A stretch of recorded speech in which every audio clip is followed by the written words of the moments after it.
ஆகாரத்தையும் தண்ணியும் ஆசீர்வதித்து வியாதியை விலக்கி என் ஆயுசு நாட்களை பூர்ண பண்ண. ஸோ இதை நீங்கள் சொல்லும்பொழுது சும்மா ஒரு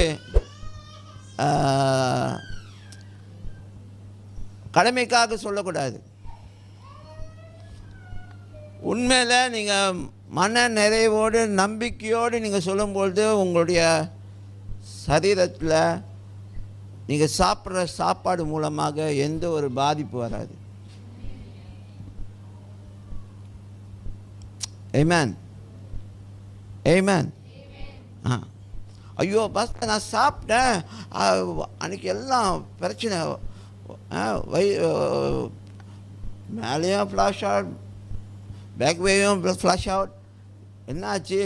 அப்போ என்னது?